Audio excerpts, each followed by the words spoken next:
Thanks so much for joining us here in the Fox 4 Weather Center. For the most part, everything on radar nice and quiet. Yes, it was another warm and cloudy day on the humid side as expected. Warm southerly winds ahead of our next storm system.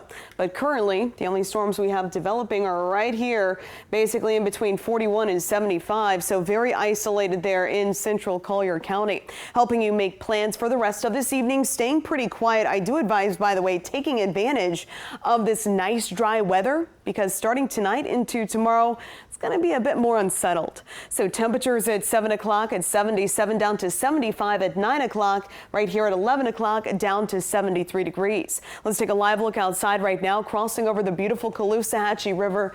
Everything this afternoon, this evening, nice and quiet, but obviously we are indeed overcast as we look live northward here across the bridges into North Fort Myers. Cloud cover, of course, that will continue to thicken up as we head through the rest of tonight.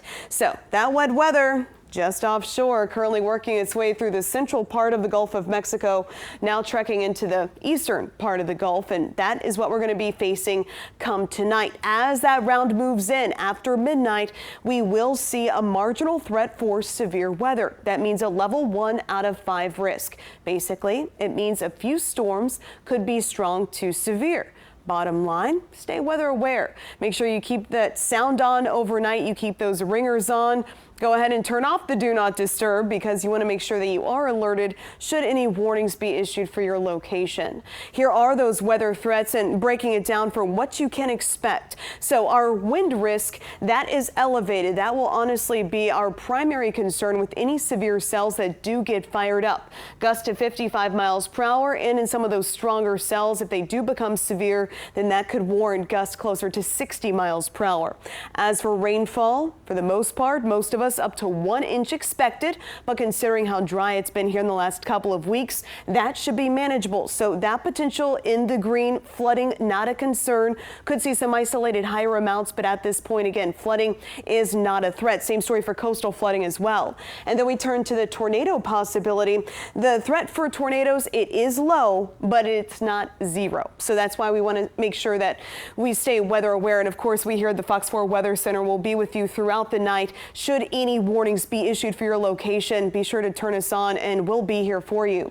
So overnight tonight into tomorrow morning after 1 a.m., those showers and storms pushing on shore right here at 4:15. It's going to be pretty rumbly outside, pretty active. Rain heavy in places as those storms move in right here at 7 o'clock, 7 a.m. Most of the storms, at least the stronger threat, moving toward the lake. So Moorhaven, Clewiston, areas toward Lake Okeechobee, dealing with that strong to severe threat at 7 a.m. while it starts to taper off for DeSoto, Sarasota, Charlotte, Lee, and Collier counties. We'll see a bit of a break midday with another round of scattered storms arriving for the afternoon and evening. That next round also could warrant the opportunity for some gusty, damaging winds. So please stay weather aware tonight through the day. Tomorrow will dry things out Thursday, Friday into Saturday. Then Sunday, another cold front moves in, bringing us the potential for some scattered rain showers. So as of now, Sunday looking like the wetter of the 2 weekend days. And behind that storm system, we're going to cool things down a bit early next week, seeing those morning lows return to the upper 50s.